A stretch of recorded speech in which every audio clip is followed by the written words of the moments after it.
our attendees the opportunity to join us. So thank you for joining us tonight. Just please stand by.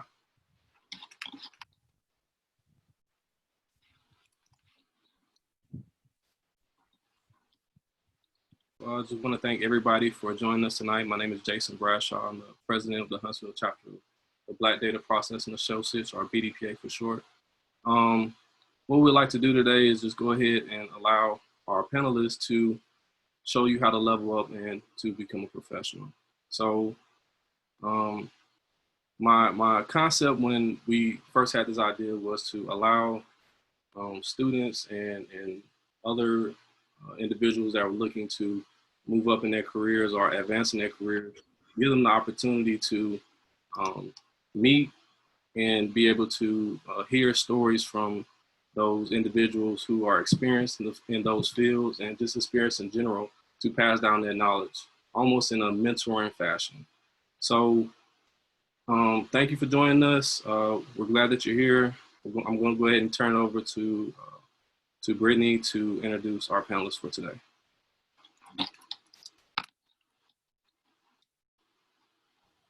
Hello, everyone. Again, my name is Brittany McCrae. I am the Vice President of the Strategy and Planning team for BDPA.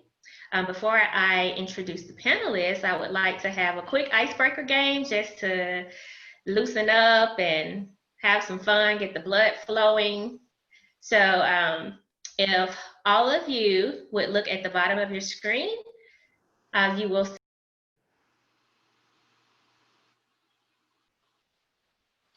Brittany, are you still there?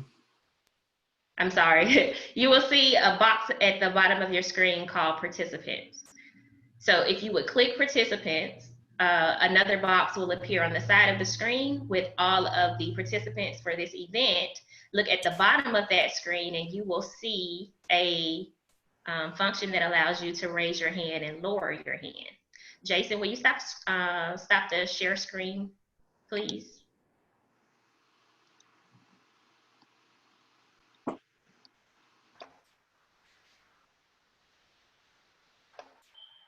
Okay, great, thank you. So to the participants, let's actually give this a test drive. So will everyone please raise your hand?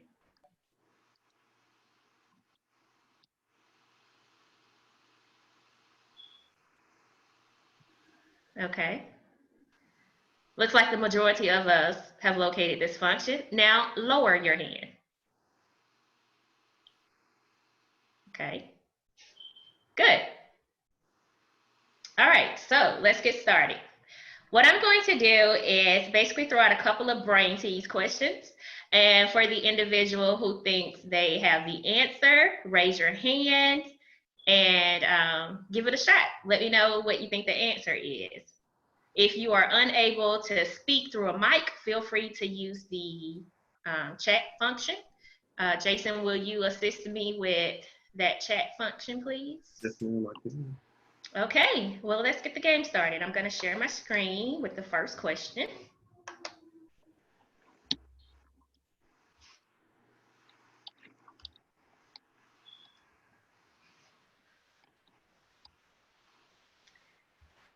Okay, I can be a liquid or solid. Sometimes I bubble and you can find me in every home. What am I? Okay, first I saw Miss Sharon. Could you please unmute your mic? Everybody else, please lower your hands. Miss Sharon? I got it. There we go. Sorry about that. I say it's soap. Ah, very good. Very good. That is correct. Yay! Okay, lower your hand, please. Let's move on to the next question.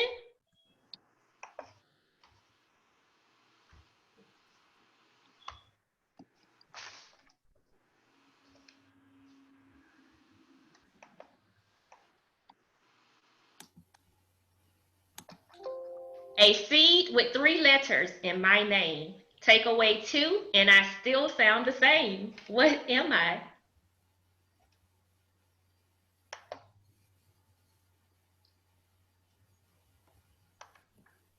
Lawson. Okay. Anybody?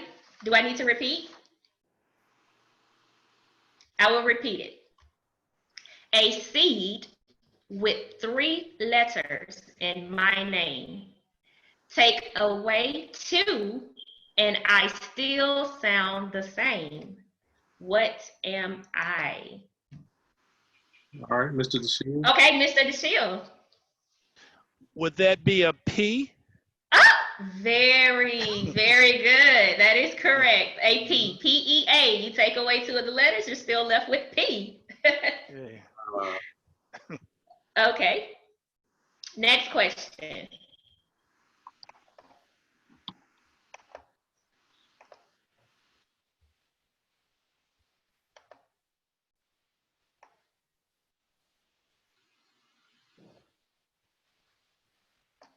Why would a man living in New York not be buried in Chicago?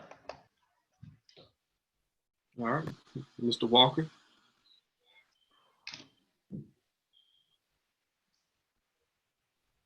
Because if he's living in Mr. New York, Walker. if Okay. he's living in New York, there's no need for him to be buried anywhere. So what does that mean? That means he's not dead. Oh, correct. He's still living. Very good. Okay, let's move on to the next one.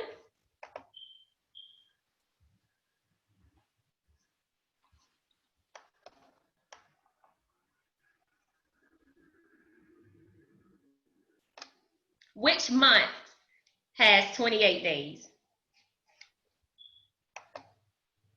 All right, Gerard.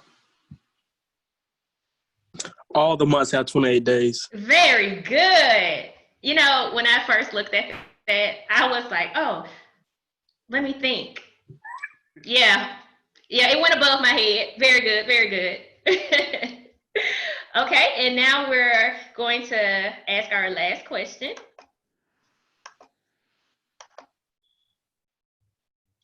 The last question is,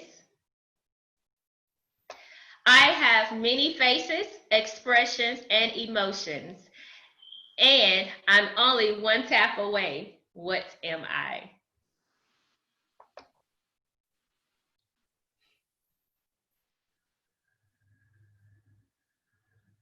Can you Do repeat? I need to repeat? Yeah, go ahead and repeat it. Okay. I have many faces, expressions, and emotions, and I'm only 1 tap away. What am I? Come on, guys. You use this all the time. I have a guess. All right, Ms. Robinson.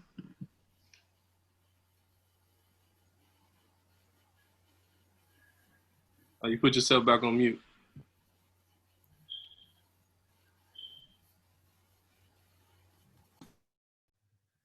Desmond, are you still there? Ms. Robinson, you still there? I am. No guess. I'm good. Okay. No, give it a try. Give it a try. It's very easy. Everybody uses it now.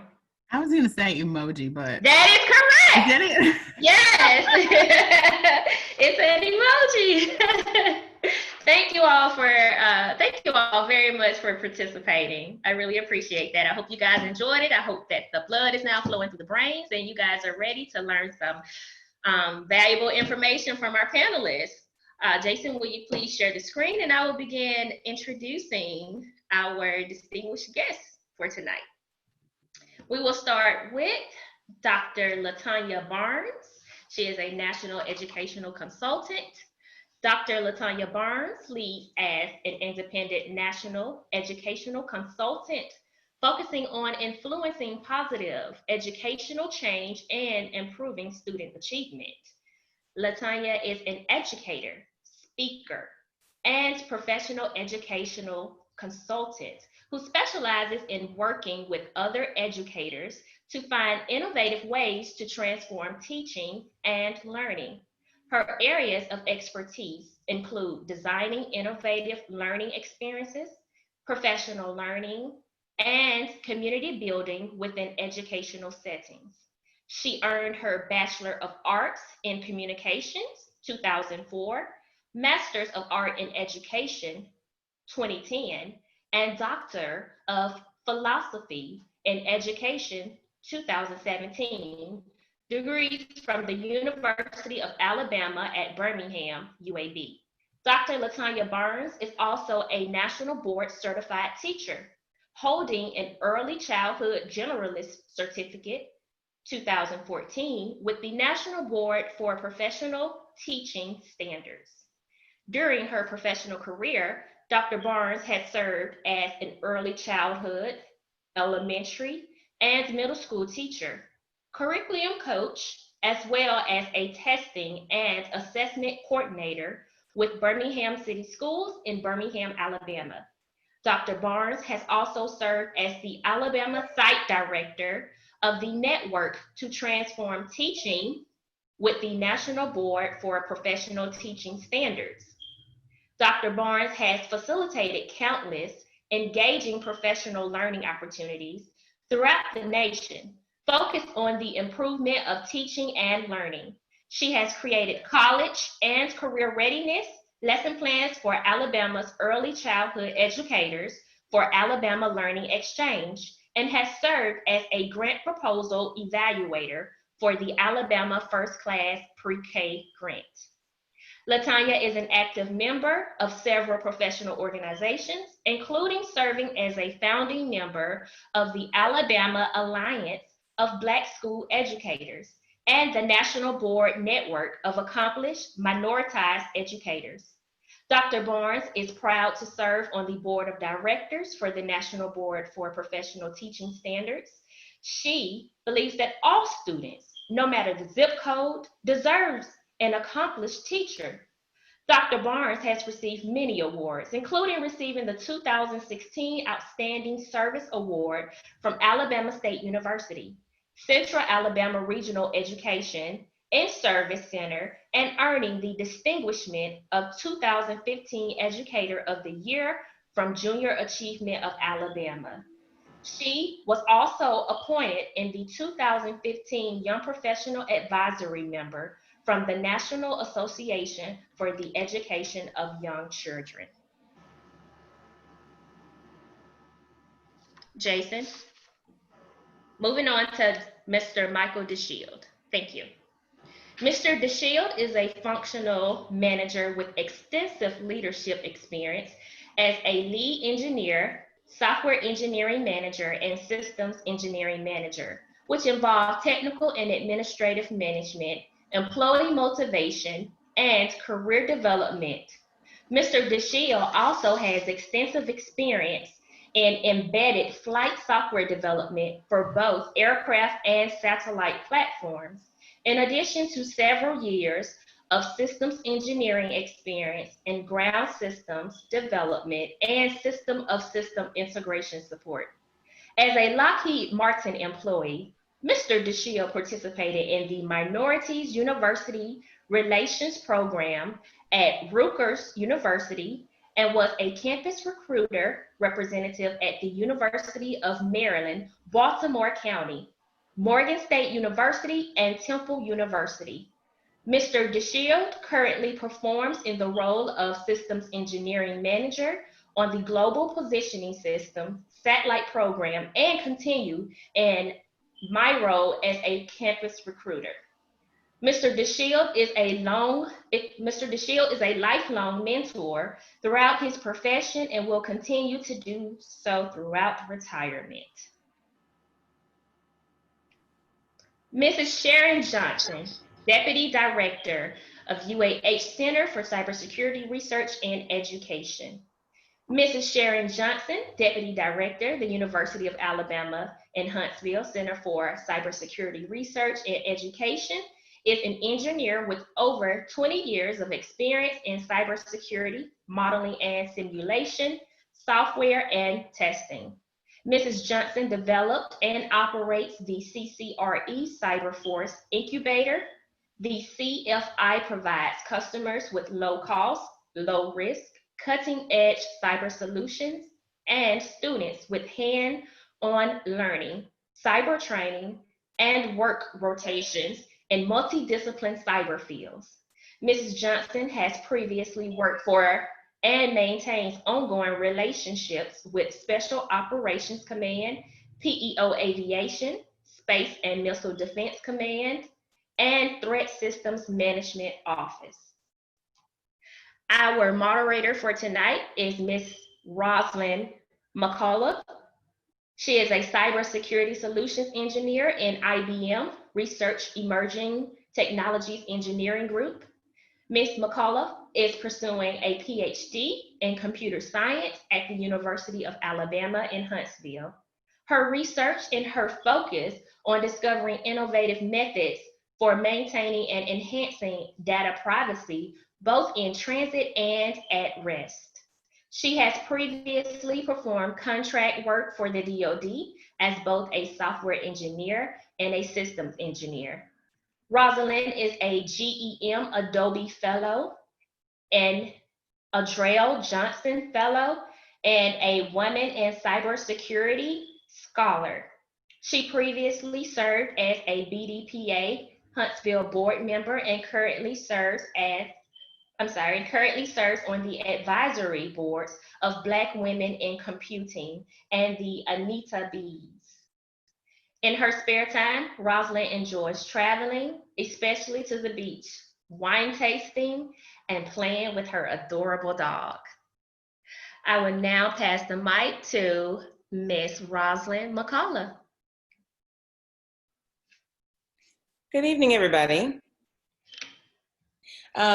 So first of all, I will apologize in advance because my adorable dog is around here somewhere, and she probably will say, you probably will hear her when she sees somebody walk by the window. So we'll just put that out there right now. But I'm really excited about these panelists because they bring, as you can see, a wealth of knowledge and tacit knowledge that you just will not get out of any kind of textbook or anything like that. And they're here to share that with you. So we've compiled some of the questions that some of you have sent to us ahead of time. I'll be asking those, but please, we're going to leave a little bit of time at the end. So if we have any other questions that come up during that time, that we'll be able to address those, and you get a chance to get all you can out of this session. So I'm going to go ahead and start with the first question. Again, for some that came on a little bit late, there is a raise your hand option there as well. So we'll go through the questions and such, but at the end, make sure that you are able to use that. And if we have some time left over, we'll definitely ask some other questions. Okay, so the first question, and this goes out to any of the panelists, is what self-assessment tools would you recommend for identifying your skill sets? Career planning, and how would you use those to plan your career, etc.?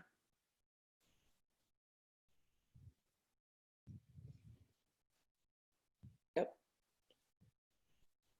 I guess I'll go first. One thing that works for me over the years, because as you go into that mode of continuous self-improvement, the best thing to do is just do a self-check of, that question that we ask as kids: what do you want to be when you grow up? And when you think about what that ideal is, you put that out there as a goal, and what do you have to do from point A to point B? Because even I tell my experienced team, if they're like 5 years off from a position, I just say, well, look at the job requirements. What are the absolute requirements you have to do that job? And identify them and say, check off the ones you're proficient at and the ones that you need additional help on or more skills. And from there, ask for help. Because of full disclosure, when I first started, laptops weren't around. I'll just say that. So we had to do a lot of book learning. This time, everything's online. Do not be afraid to dig in deep and do a lot of online training and self-training to get yourself prepared. because many individuals coming out now that are superb software developers, when I tell them what's your degree and they have a non-technical degree out of college and they're developing software, they confide in me that later that they done a lot of online training and just after hours work. I would like to follow up with that a little bit and ask you, do you think that there are, how does a person approach, because we've talked about doing, like you said, going and using online tools to better your skill set. How does a person that maybe wants to get into, say, cybersecurity, how did they actually approach someone? Say that since your background is both in systems and software engineering, let's say that they wanted to be a systems engineer. How would they approach someone like you, and what should they ask for? What should they look for? Oh, well, the great thing about it, they got so many social media platforms, and the big one, LinkedIn. Matter of fact, I had the pleasure of meeting Mr. Bradshaw on LinkedIn through connection. The big part about it, back when I first started, I was scared to ask questions. Do not be afraid to ask questions. Approach someone on LinkedIn and ask, I'm interested in pursuing a career in system engineering. I want to be a member of an aerospace defense company. What does it take to do that? And what I do is I will schedule one-hour one-on-one discussion with you and start asking questions to prep you along the way. So sometimes one of the best tools is that human one-on-one interaction, because you mentioned cybersecurity, and we have one of the panelists is a cybersecurity expert, including yourself. So don't be afraid to ask someone who's there. And even that person who graduated just a couple years before you is in the field, that's a good mentor, because their path is still fresh and you're not too far behind them. So that human interaction is very invaluable. Good advice. Absolutely. If I could follow up with that question, please, about career assessment tools. I've jotted down a few of them just so the participants can have a resource that they could use. I don't know about you all, but my money is tight, so I have noted a few free assessment tools. We often think of the Myers-Briggs assessment, which focuses on personalities, if you're an introvert or extrovert, which is a great assessment. It's used nationwide, really worldwide. There are some more that I've jotted down, some free assessment tools, if you would like to use them. One of them for these tools is myplan.com. Again, myplan.com. And this offers free assessments, value assessments. And these assessments focuses on identifying work values, as well as what suits you best. Now, if you are a student, I would like to note that you might want to get with your guidance counselor, because this assessment will be free as a student, as well as if you're not a student, if you want the full package that it offers, it'll be $19.95. But there is a free assessment that is available. Another one is 123 Test. You can go to 123test.com, and I'll put these in the chat box. And this is a career altitude test, so it focuses on your natural ability. What I like about this assessment is there are 15 or 16 questions, but they're pictures. So you click on which picture best suit you. So if you like to sit at a desk, it might be a picture there. If you're in the work field, it'll be a picture there. So it really focuses on you and your abilities and what you like to do. And the third one I would like to speak of is the MAP career test. And you can go to assessment.com. Again, assessment.com. And MAP stands for Motivational Appraisal Personal Potential. This is focusing on career motivations, and this has been used with over 8 million people since 1995. It's a great assessment. Thank you for putting it in the chat box. So these are some free assessment tools for your career that you can utilize online. Thank you so much. And if it's okay, if I can chime in as well, I did the exact same thing. And so to focus on cybersecurity, just a couple of websites. One is cyberseek.org, cyberseek.org. And just as you were saying a moment ago, it takes a look at what you would like to do and maps it to some of the areas in cybersecurity that you could work through. Another one is called NICE, N-I-C-E, work roles, NICE work roles. And I will hand those over at the end of the meeting as well, so those can be posted. But those are good things specifically for the cyber arena. Thank you. Awesome. Okay, so I want to go a little bit to the side of that, and I know a lot of people, myself included, had a completely different career before they got into what they're doing now. So, and a lot of people, especially in this economy, are thinking about making changes. So, in reference to a career change, how should an individual present past work experience that's not related to the field that they're trying to get into?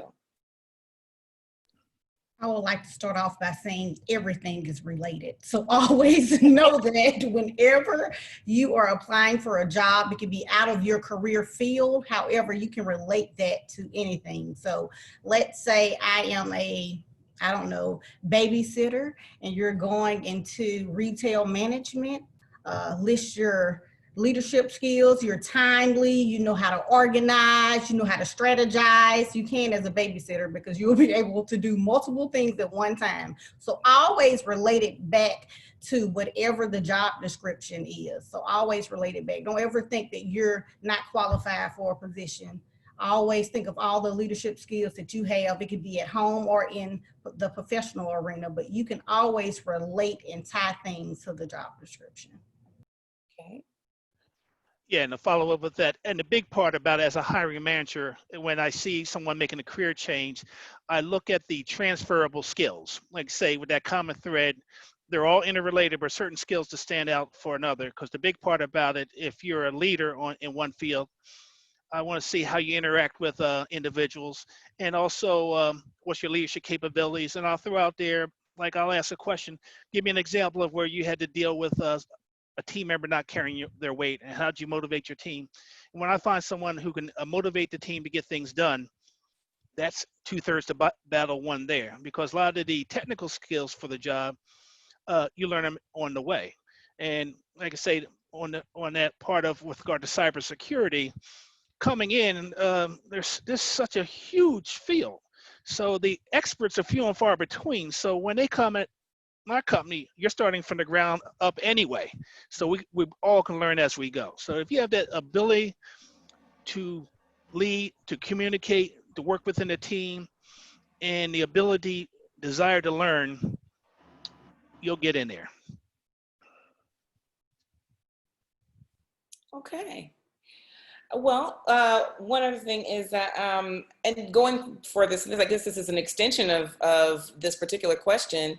What particular obstacles did each of you have to kind of overcome within your particular field to get into your field? Were there any obstacles, whether they be technical or any other obstacles that you had to overcome to get to the point where you are in your fields now? I'll start with that. We were just talking about changing careers. And so I worked for about 16 years as an engineer. And then I had the privilege of going home for about 13 years and staying home with my daughter. And then it was time for me, I decided she's not here every day with me. So I wanted to get back into the workforce. And I don't look at things as obstacles. I look at things as just a challenge and how to get to the next step. And so in that 13 years that I stayed at home, I was wondering, wow, can I get back into the field? And then I noticed that new things had cropped up. Cybersecurity was one of those. And so I started researching, what does it take to get into it? Then I started spreading out and networking, linking to people that had just gotten into cybersecurity and what do I need to do. And so that was very useful to me, and I was fortunate enough that people were willing to share their advice with me and to help me get into the newer field of cybersecurity.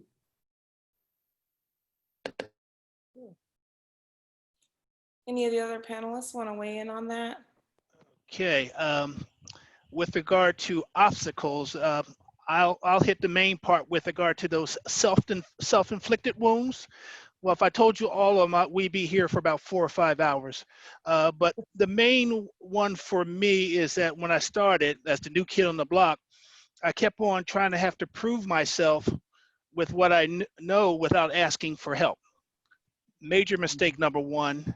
And the second big mistake I made is that once I conquer a problem in the job and the job becomes a point where I can master it and it becomes something I can do almost in my sleep, well, that's a red flag right there as well, because once you've mastered it and you start doing it, it becomes routine.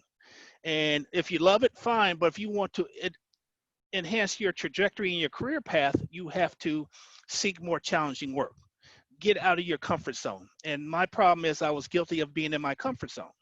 And the way I do that as a mentor, I tell the best way you can learn from me is follow up on my failures more than my successes. If you avoid all the landmines I've hit, you'll do okay. And the one I want to point out there is that with regard to my degree, I got my degree in applied mathematics. I worked for the government, got there. And the big part about it is that I said, I'll take a break before I pursue my master's degree. Well, you got to be careful how you do that, because life gets in the way. You fall in love, you have a family, and after that, you become a priority zero. And just let you know, my undergraduate degree was in 1981, way back in the day. My master's degree in systems engineering was in 2017. I'll let you do the math. So the fact of the matter is, you're going to just be prepared. Everybody on this line, be prepared. You will learn forever, because technology is evolving exponentially, not linearly. So get used to the fact you're going to learn new things, and you must learn new things if you wish to stay current. Because if you do one thing and master it, one thing forever, technology is going to pass you by. Because last example I'll finish is that I was an expert in embedded flight software development because I knew the machine language inside out, the assembly language. And I did 12 years of it expertly. That will not get me a job today. So you must stay current. Good points, very good points there, especially about the continual learning. I think that some people think once they get their degree that the learning is over, and that is just not the case. You're continually learning new things. I think, Jason, just keeping an eye on the time, we have time for one more question before we open it up to everyone. Is that correct?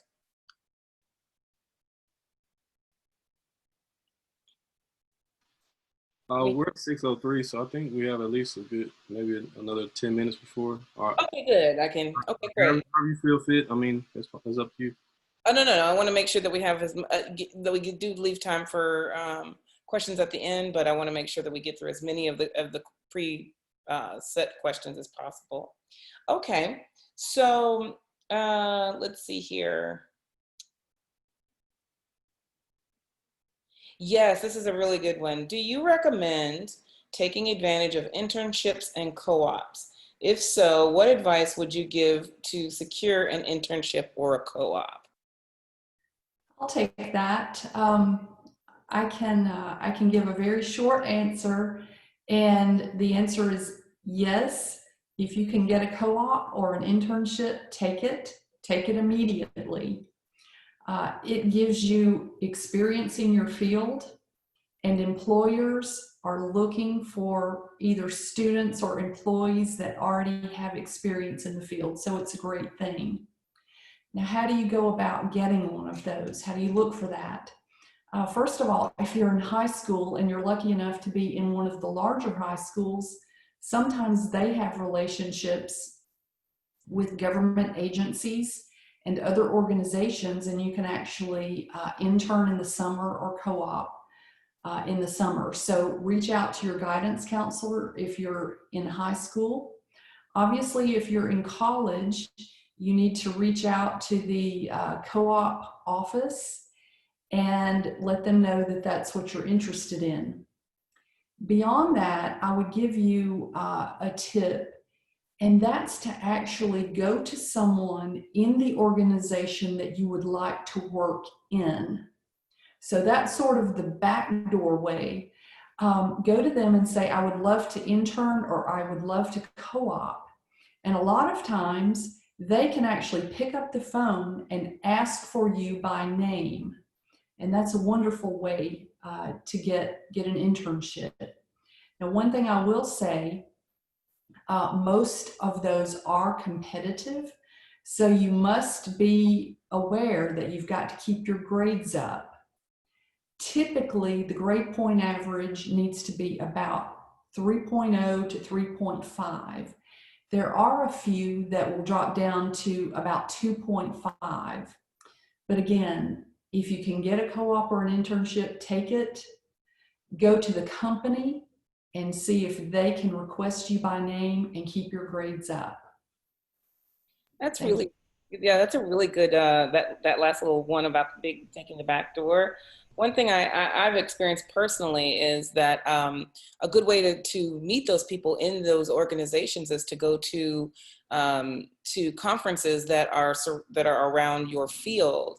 One that's really good for women in computing is the Grace Hopper celebration, and they have a huge expo, and a lot of companies are there, and that's a great way to meet somebody in that in the organization that you want to do an internship in. So I think that's really good.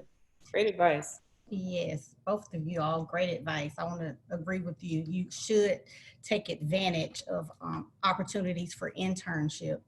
One of the things I would like to also say is not to focus on the money. Some internships do not pay, but you cannot put a price on opportunity. So if you get an opportunity to intern or co-op, please do so. Another thing is when you're trying to get these internships or these jobs or whatever you're doing, please also email the leader. I know you're applying online, but you and thousands more are applying. So you need to make sure you're standing out. So if you want to do this internship or do different things, make sure you email the leader of that department and say, hi, introduce yourself. Say, I applied for this internship, or I applied for this job, and I'm trying to set up a meeting with you or set up an interview. You take the initiative and say, when is a good time that I can come? Attached is my resume. Here's my cover letter. Just take some initiative to make sure that you stand out when these opportunities arise. Yeah, and as an engineer who was fortunate to get 4 co-op terms in their career, and I graduate, with applied mathematics degree, but through co-op, I learned about engineering. And from engineering, I evolved into a software engineer before I left into the private industry. So I can't praise co-op enough. Now, as a hiring manager, the big part about it, yeah, GPA is important. And you're right, that 3.0, 3.5, it's not hard and rigid, but it's strongly encouraged. And also your leadership, your community service, your extracurricular activities play a big role too. And utilizing that career fairs. Organizations like IEEE, NSBE, they have events around, and the big aerospace and defense industries are there looking for individuals. And to also entice you more is that the pivotal year is 2025, where the millennials will comprise over 75% of the aerospace and defense jobs in the industry. So there's a lot of opportunities there. A lot of the big defense companies are clamoring to bring in these interns. But as said, your academic experience, your extracurricular activities, and demonstrate your leadership capabilities. And also, if you're doing things to utilize what you've learned, that will go a long way. Excellent advice from all of you. Excellent, excellent. Okay, we have time for one more question, and this one I really wanted to save to the end because I think I've personally met some people who have done this and are trying to do this at different conferences, and I think that this question comes up a lot. So what professional advice do you have for someone who might have spent many years in the armed forces and is now looking to transition out of the armed forces and into, say, DOD or cybersecurity or something along those lines? What advice can you give them to make that transition as smooth as possible? I'll start. first of all,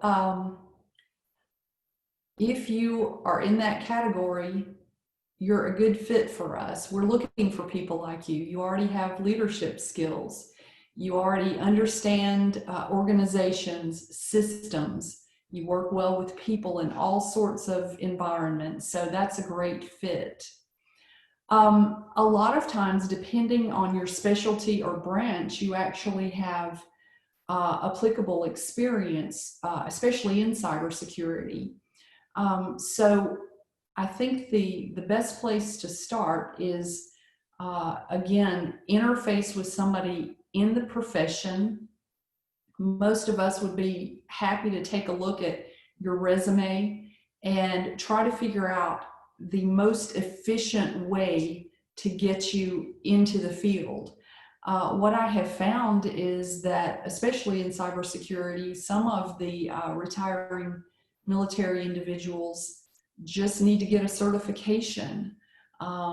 They usually already have a clearance, and as you know, in cybersecurity, that's very important. So typically into cybersecurity, it's a very smooth transition. And as a matter of fact, we have a student right now that is has just retired from the military and is just brushing up on his degree, a few classes, and is going into cybersecurity. Okay, any other, oh, go ahead, Mr. DeShield. Yeah, and just to follow up on that is that in my area and our company, we definitely look for these individuals with the extensive experience. And several times I will speak with individuals that are coming out the military, and I'm just jumping all over their resume just by their background and skills they possess when they plan to transition out of the military.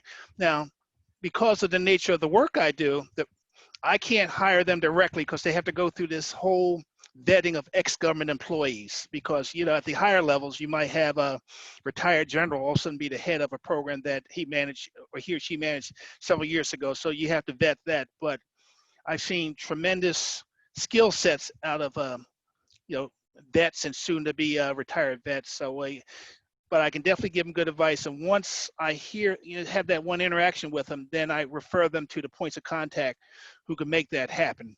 But because they're soon to be former government employees, I'm unable to, in my capacity, to hire them directly. If I could do one little quick tip for advice for a veteran, always be humble and be a lifelong learner. You're transitioning into a new space, and just always be a student. It's just quick advice.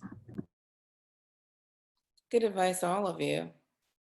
Well, I'm looking at the time, and I want to make sure that we have time to open up the floor to different questions that may have come up while we were speaking. So I'm going to look through here, and Jason has got his finger on the button to unmute anybody who may have any questions. So if you do have a question, please feel free to just raise your hand in the participants in the chat, or put one. You can put your question in the chat, or you can just raise your hand and we can take you off of mute. And if not, I'll go on to another question. No one? Okay, well, I have another question, so.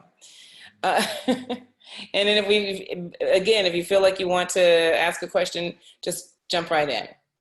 Okay, this is one that kind of goes around with all that we've been really talking about. And how do you make your presentation of yourself stand out? The question here is really about how do you make your resume stand out? But as I'm sure the panelists are going to tell you, there's more than just your resume or CV, right? There's your brand, really, right? I know that's a little bit of a catchphrase, but how do you actually shape that? So, everybody has their brand. How do they shape that and really make it to where they stand out amongst all of these other people who are out here wanting to do something similar to what they do? I'll jump in. When it comes to presenting yourself, and you are a brand, I was going to quote y'all the words of Jay-Z, but y'all know about businessman and businessman. But Right. okay, so one thing to stand out, as you all know as leaders, oftentimes people present resumes and they are a million pages. I'm old school, I'm traditional, I like one page. I know some people like two, I'll take it, but one page, your resume is simply highlighting all that you do. And then you can provide a curriculum vitae, as she stated, a CV, and it can really broaden into the scope of what you do. So one of the things to really highlight you is less is more on a resume. Just highlight, we don't need a dissertation, just highlight your strengths. That's one of the things, as well as focus on what you bring to the table.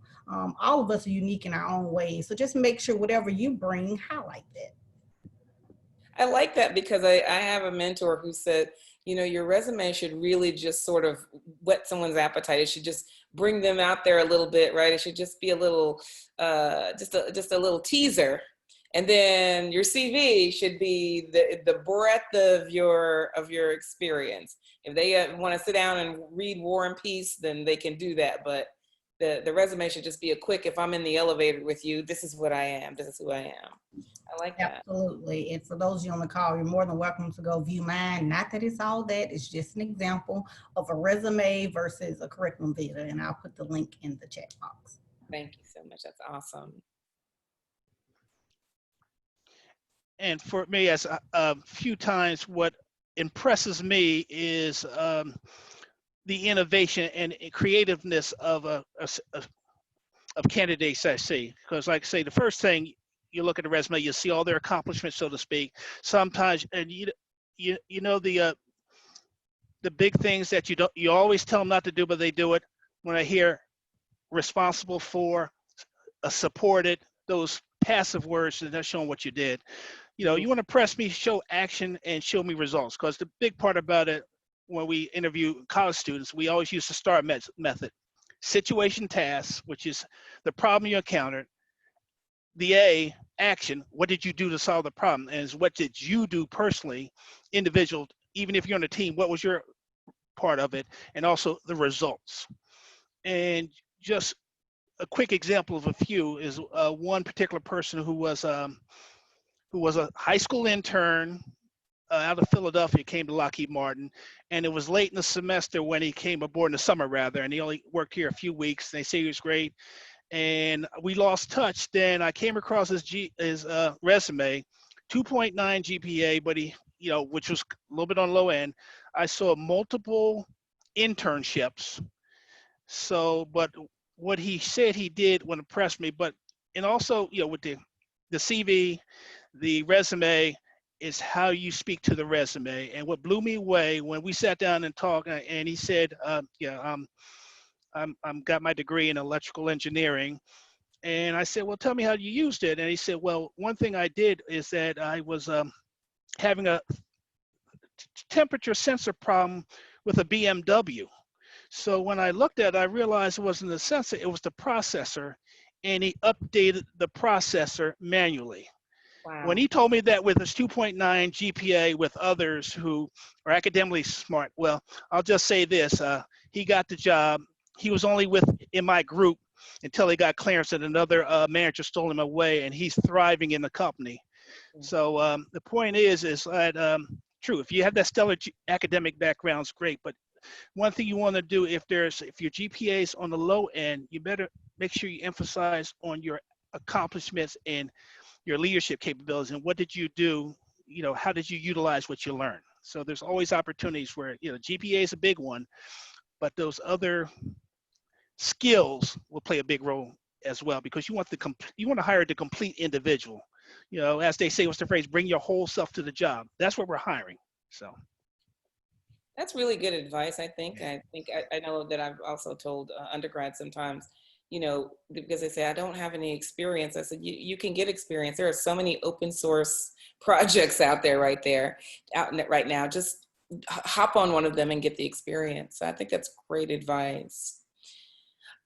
Following up on that, I do have 2 more questions, and unless anybody has one, I'm just trying to keep an eye on the chat to see if anybody's raised their hand, but in the thing, I don't see it. So following up on that, how I want to talk a little bit about mentorship, because I think that that's really important, and it's going to tie back into the companies.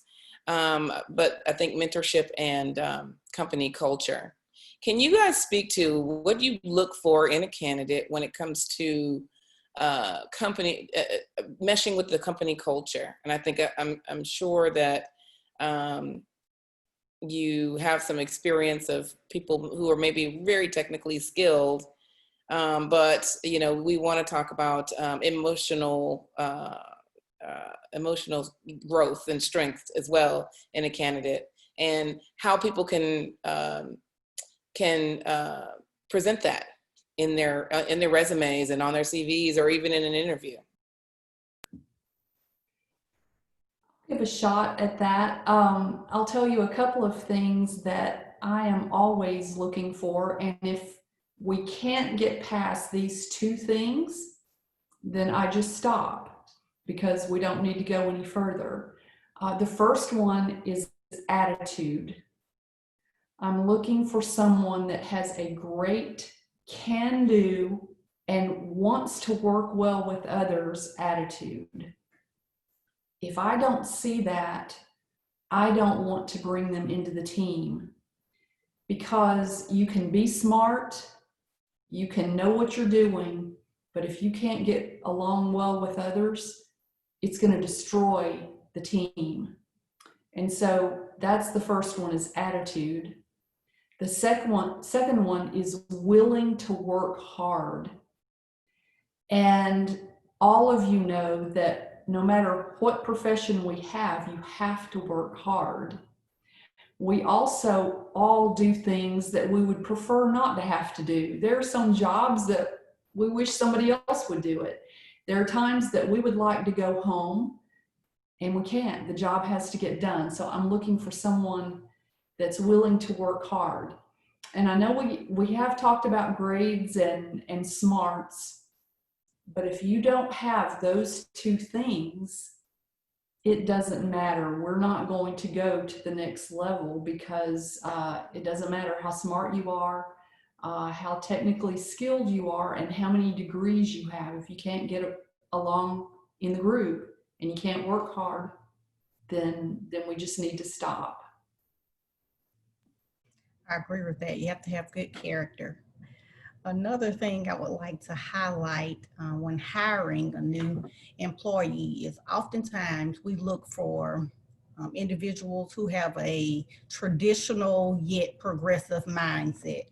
Whereas we don't throw all the traditional things away, don't come in trying to change all the things with your new innovative ideals, because the process, the way that they have things going, I'm sure it's a reason behind it. So just don't come in trying to change everything at one time. Listen and then be progressive with that. I would think younger individuals oftentimes come in thinking they can keep it real. However, don't always keep it real in the workplace. Always be professional. Class doesn't go out of style. Be timely, be professional. Your heel size for ladies should be a professional length, not your weekend length. Just those small traditional things and mindset will really help you. But still be progressive, still bring your own swag, still do your own thing. However, make sure you have a traditional and progressive mindset. Good advice. Yeah, and as a mentor, there are times where I even had to mentor folks who are senior from me, and also just let you know that sometimes as a mentor, I become the mentee as well because of that generational gap. Because when the millennials come in, because first thing I say, I admit I'm a baby boomer. I know what is and what was.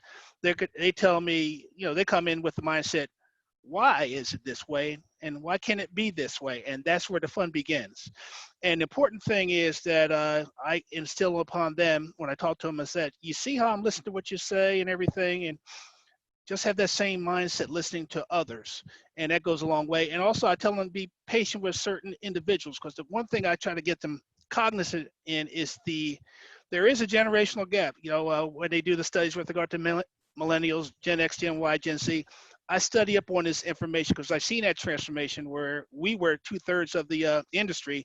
Now we're just dwindling down due to retirements, et cetera. So that two-way communication with regard to getting along with individuals go a long way. And the great thing about it, when I instill upon them listening to what the individuals say and follow up with questions, you know, and that goes a long way. Instead of say you're wrong, just inquire, why can't it be this way? Or how about the rationale? And it's amazing how things come to a great solution point. Mm. Okay. Very, very good advice from all of you. So to follow along with that, one more thing is how, I'm sorry? I didn't mean to cut you off, but Daryl Walker had a question. Oh, awesome. Okay. Go ahead, Daryl. Just a quick question. First of all, thank you, Jason, for the opportunity to be a part of this group. This is great. That last little session talking about military, retired military was for me. I'm 31 years of military experience, getting ready to retire in the intelligence field. All right. I'm not a cyber analyst, but I supervise them. Anyway, one question for me: how would you describe growth opportunities here in Huntsville? And that's not necessarily tied monetarily. It's whatever it is. It's just monetary and everything else. So how would you describe the old mobilities? The reason why I ask, if I may put some content to it, I mentor, teach coach mentor as well. And there are a lot of cyber analysts here that are extremely savvy. So do they stay here in Huntsville, or could they provide or find a lucrative career here in Huntsville, or should they move to California, Silicon Valley, in order to be productive? Good question. Sorry, I told you you'd hear her at least once. I can take a stab at that, and then the rest of you please chime in. I can tell you what happens to our students graduating, and we watch their upward mobility and opportunities. And again, we have people going into cyber at all ages. We've got them, right out of high school that actually come in with college credits. And then we've got some that are 60 years old. So it runs the span. We find that there are as many opportunities in Huntsville as anywhere else in the country. We have some students that really want to stay here in Huntsville, and so they strive to do so, and they do very well. We have some students that want some excitement, or at least they think exciting, and they want to get out of Huntsville. So of course there are agencies on the East Coast, on the West Coast, and everywhere in between. So I think you can just pick and choose when you're in cyber right now. It's just a very lucrative field. I can talk very briefly about salary. It's sort of interesting for us to see that as well. We have a particular company that's located here in town, and they also have a branch in Boston. And the salary in Boston is only a few $1,000s more than it is in Huntsville.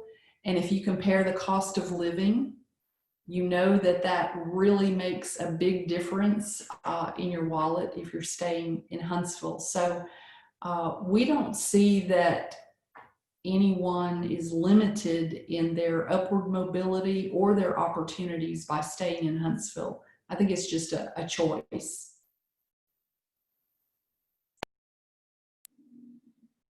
Great answer. Do any of the other panelists want to chime in on that? Yeah, to your point about location, like a lot of like my company, you can start off pretty much anywhere. And the great thing about it is so much mobility where, let's say you start out in Huntsville, Alabama, and you want to expand your cyber skills to other locations. luckily the company's big enough where we have multiple locations, you know, from coast to coast, and you can enhance your career trajectory as well when you indicate that you're willing to relocate and get a reputation or earn your brand as one where they assign you to a location for a number of, like a temporary duty assignment, and you solve problems. Before you know it, you're probably handling a whole cybersecurity department. So a big part of the thing is, no matter where you start, there's opportunities throughout the company, and mobility, matter of fact, works to your benefit within the company if you want to enhance your career vertically. No, let me do this. Yeah. Thank you so much for the question, Daryl. And I can speak a little bit to that because even though I live in Huntsville, I don't work out of Huntsville all the time, like right now. I work out of the West Coast. But a lot of people are doing that, especially in cybersecurity, and even students. I've run into I have several cohorts who we, do these sort of temporary contracts with companies like Mr. DeShield, where we are able to do some part-time work there, and they're looking for people that work in the cyber field. So I think that Huntsville is as competitive or even more competitive with all of the growth that we're getting. So I think that that's a great thing. Do we have any other questions, Jason? There is one in the chat. How do you incorporate fair hiring and maintaining the career in accordance with the Disabilities Act? Good question. And I'll open that to any of the panelists.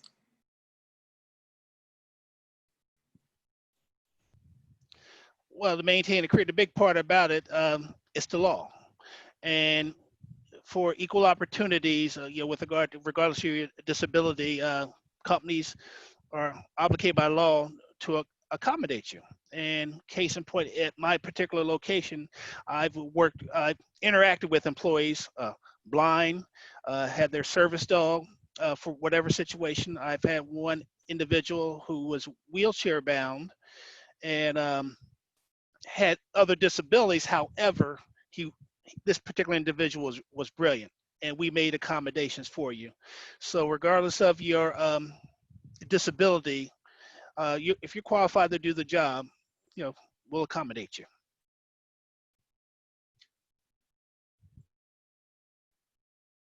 Okay, that's awesome.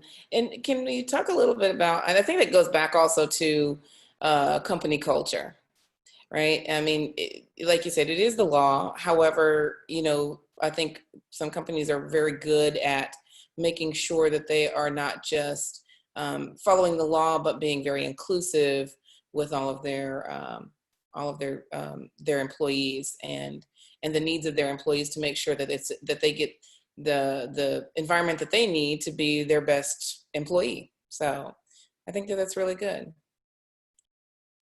Do we have any other questions out there, Jason? No.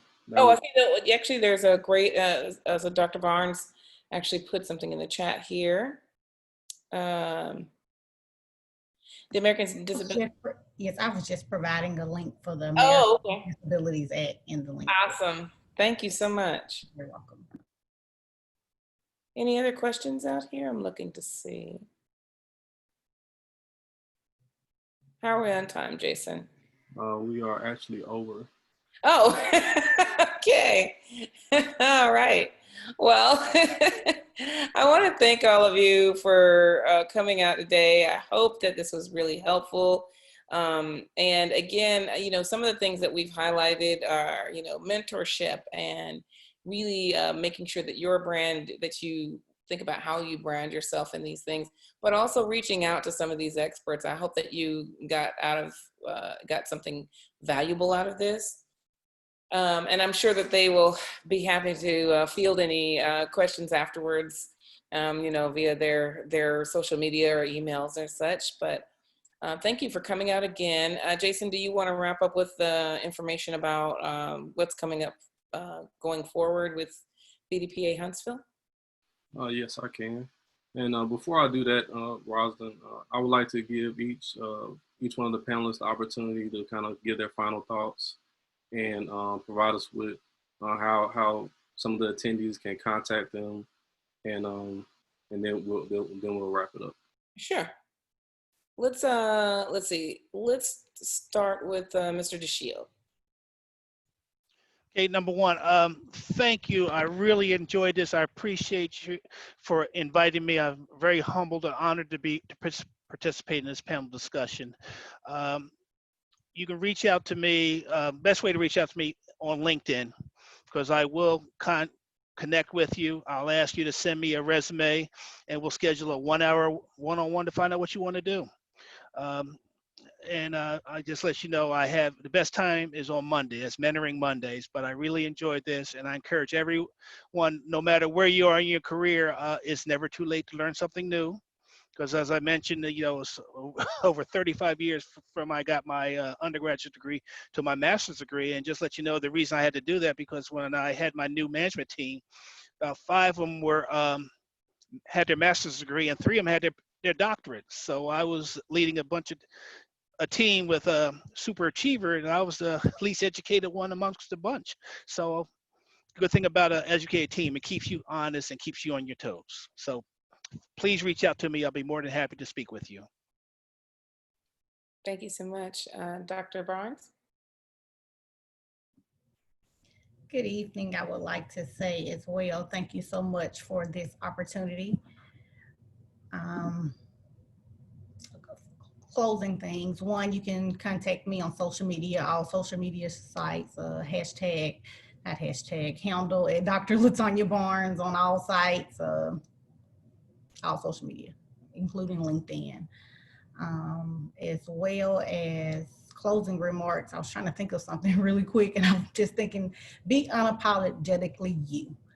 Always in this professional space, in your personal space, just be you. Just know you're unique, and whatever you bring to the table is what needs to be there. So have a seat at the table, pull it up, or create your own table. That's an opportunity as well. When you know who you are, you know who you are not.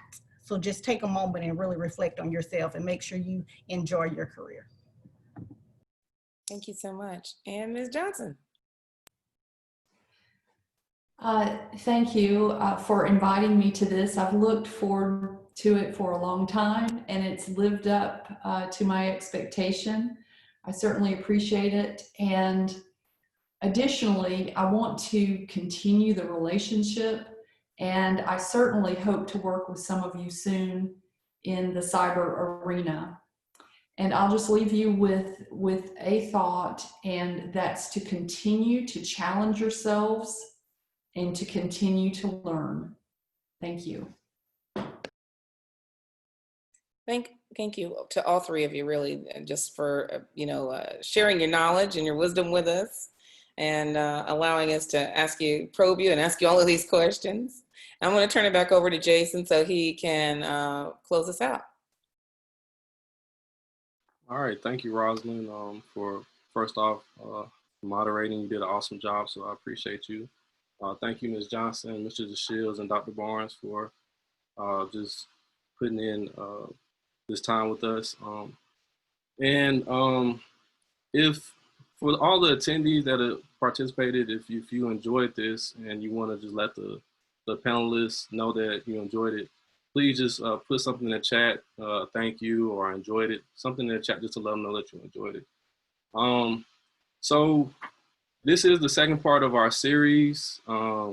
We will be continuing this. This is a 7-part series for Level Up, the 100 series. So Level Up 103 will be focused on resume building, and that's going to be on July 30th, if I remember, if I got that written down correctly. So that'll be July 30th, resume building. We'll send out emails with the links to everybody who registered through Eventbrite, and we'll also be promoting on social media. And if you haven't followed us on social media and you really enjoyed this, you want to let other people know, we're at BDPAHSV on all social media, LinkedIn, Twitter, Instagram, and Facebook. So I really enjoyed this. I have a ton of notes, and I just want to do a quick recap of my notes. Some of the things I feel like were very good. Mr. DeShield really focused on asking for help. You know, he really emphasized that asking for help really helps you grow. It helps you get out of your box, and it prepares you to be a forever learner. Dr. Barnes, she really, I like what she said about focusing on what you bring to the table, and be unapologetically you. And she said that everything is related when you are thinking about switching careers. Ms. Johnson, she said take internships, co-ops. Make sure that you don't look at things as obstacles. You look at the challenges. Look at them as challenges to overcome. And she also said looking to others for advice. So continue to grow and continue to ask for help. Continue to network. Continue to just try to level up. So if anybody has any questions, or I'm gonna go ahead and conclude it. Thank you all for joining us. Have a great night, and thank you for joining us. And Ms.